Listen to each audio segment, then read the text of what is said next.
No matter what galaxy you're from in the Warhammer greater sphere, you know the four main chaos gods: Nurgle, Slaanesh, Tzeentch, and Khorne. These four gods are the staple of all of chaos and are known for all of the problems they cause and all of the things that you see go wrong, really, in all of these universes. Yes, stupid people doing stupid things is also a problem, but these chaos gods tend to be the root of it, whether they're directly involved or not. But today we're going to be talking about the 5 big characters who aren't technically gods, but are basically that way. And in a lot of cases probably should be considered that in their respective universes.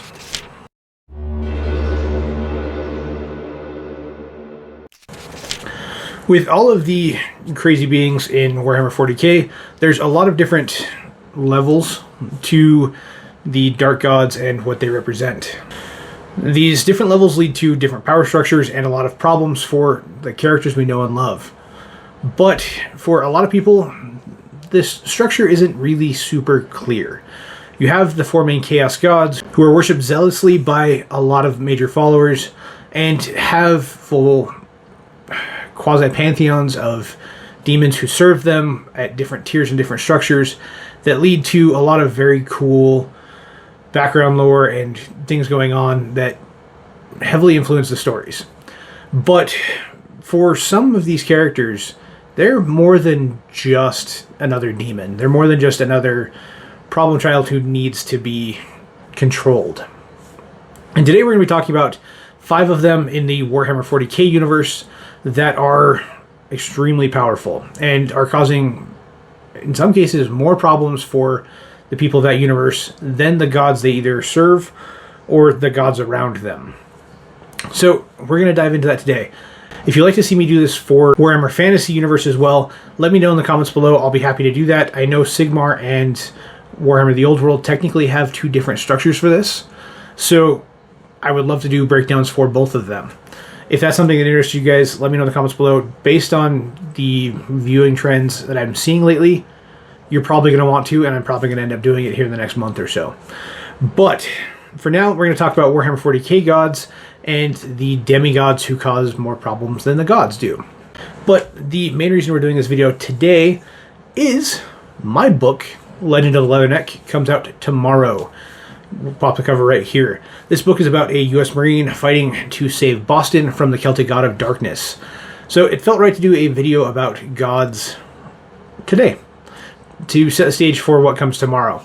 So if you guys are interested in that, let me know in... nope, not let me know. Check out my website, tylertartar.com, where you can pre-order the copy. Well, by the time you're on here and probably seeing this video, you can order a copy that is signed by me, or you can go to Amazon, Barnes & Noble, Walmart, or anywhere else books are sold and get a copy for yourself. I appreciate the support for anything I do here, between subscribing, liking, and commenting, but also checking out my novels. I have 3 major series. That one is a fantasy trilogy that is complete. That one is a sci-fi series that will be complete in November, and this is a new series that just came out.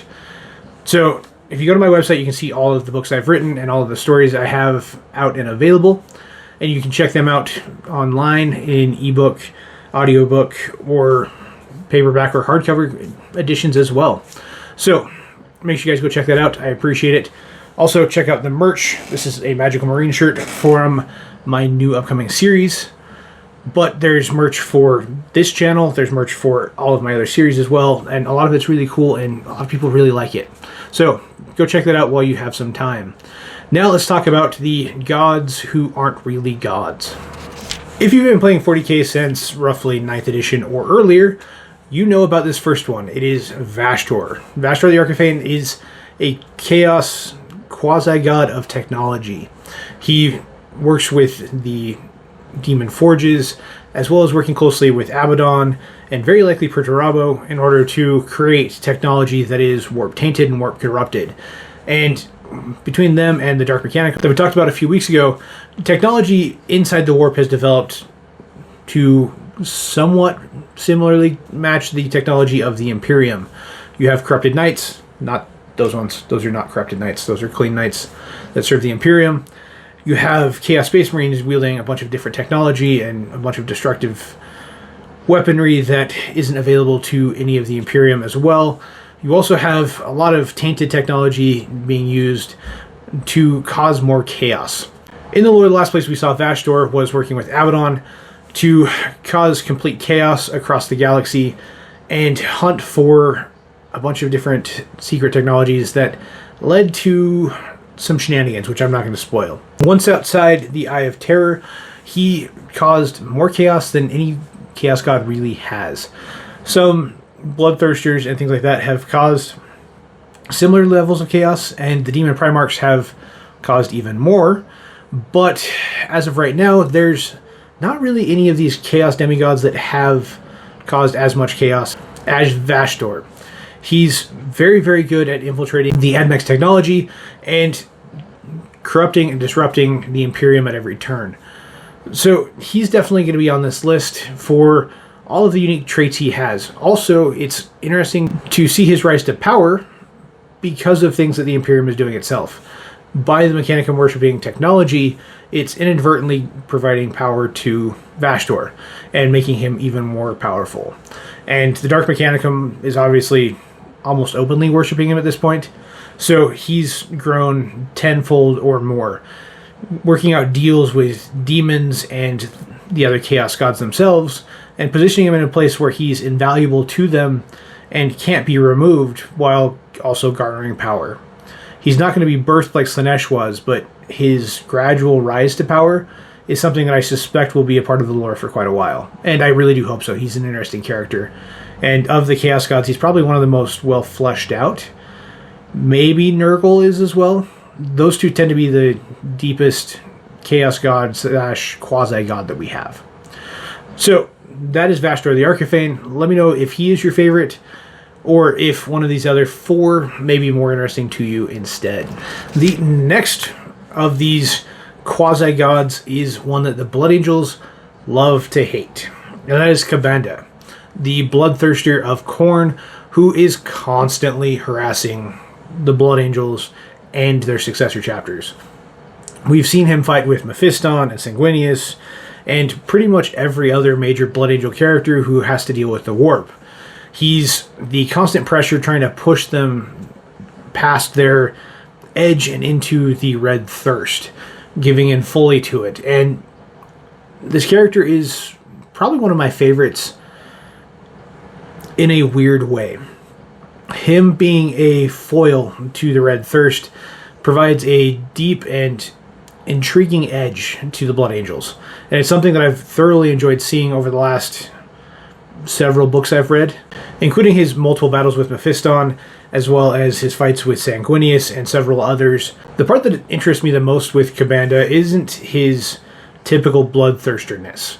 He does have a lot of those traits that we expect with Bloodthirsters, and all of the problems that they present with just that sheer rage and desire to fight that they instantly build just by being present. But on top of that, he's almost cunning. He's not Tzeentch level cunning, but he is cunning enough that he can manipulate. He does a much better job than any other servant of Khorne I've ever seen, including Angron, at tweaking and twisting some of the Blood Angels' weaker desires. The things that have pushed them over the edge before is something that Ka'Bandha is very good at manipulating. So with him involved and him constantly being around, he has to be on this list. He's not a god, but he has that level of influence on the Blood Angels as a Chaos God and pushing them towards their own unique corruption. He's also developed a lot of his own traits and abilities, which kind of puts him at odds with a lot of the followers of Khorne. He doesn't blindly follow Khorne as much as some of these others. And this unique trait is something I thoroughly enjoy about him. So if you guys like Ka'Bandha as a character, especially if you're a Blood Angels fan, you'll love to hate him. Let me know in the comments below what you guys think about him as well. As many of you guys know, the Chaos God I lean to the most, even though I tend to be very Perturabo-esque when it comes to my view on Chaos, is Tzeentch. That's not my army but it's one that I'm at least intrigued by. Tzeentch has a lot of traits and characteristics that I can understand. Khorne does as well. Nurgle and Slaanesh not so much. But that means the demigod that we're going to be talking about is probably my favorite on this list, besides maybe Vashtorr. And that is Kairos, Fateweaver, the Oracle of Tzeentch. Kairos is a deeply fascinating character with two heads. One can see the past and one can see the future. He is able to twist and deceive and cause a lot of issues for a lot of characters. He's probably one of the deepest things we have when it comes to Tzeentch, besides Magnus himself. But we don't get the depth with pretty much any Tzeentch character that most of us would like. But Kairos is definitely the one we get the best view of. His left head sees the past, while his right head sees the future, both with perfect clarity. But because the past and the future are at odds with each other, it often means that Kairos can't see the present as easily as he can, which leads to a lot of very interesting prophecies and fights and structures where he's been involved. He tends to be one of the most weak physically of these major greater demons, but he's still able to be very, very effective by using his view of the future to anticipate what may happen, as well as using his view of the past to know exactly how people react in certain situations. He's able to manipulate and twist things at a whole nother level, leading to vast destruction and vast manipulative turning and corruption that helps empower Tzeentch. Kairos is also one of those characters I would love to see his individual struggle and his attempts to unseat Tzeentch, as all Chaos Demons are doing, because that level of manipulation and twisting and contortion would be something that would be a almost amazing political drama that could have a lot of very cool aspects to it. Now, we know a lot of the forces of Tzeentch aren't as actively trying to fight their gods as you would with a lot of the servants of Khorne, but they're constantly striving to either gain favor with him or to take control. And that control aspect is what Tzeentch loves the most. So, if Kairos is your favorite as well, let me know in the comments below. And if you think I've missed any, please also let me know. There's a lot of these that I'm not touching on that are characters throughout Warhammer 40k that I think you guys would like as well. For number 4, we're going back to Khorne. Khorne has a lot of his major Bloodthirsters that are on the loose and are causing complete and utter destruction. And the number 1 Bloodthirster on this list for that reason is Angrath the Unbound, the Lord of Bloodthirsters. This Bloodthirster is the literal opposite of Kairos. Kairos has a personal grudge and a personal drive to take the Blood Angels and put them under his thumb. Angrath is the literal opposite. He is the incarnation of rage and destruction. His only goal is to destroy anything in his way, whether that be Bloodthirsters, servants of Tzeentch, servants of Nurgle or Slaanesh, your local Space Marine chapter, anyone. Anything that gets in front of him and tries to stop him is getting destroyed, and that is what Angrath the Unbound is all about. His appearance in lore is so destructive that only one group has ever been able to really do anything about it, and that is the Grey Knights. The Grey Knights have taken a personal vendetta against him and constantly strive to control him and keep him from becoming the floating apocalypse that he really can be. His power and destructive nature is so strong that he is one of the only demons of a god that can admit that they fully defeated a Primarch.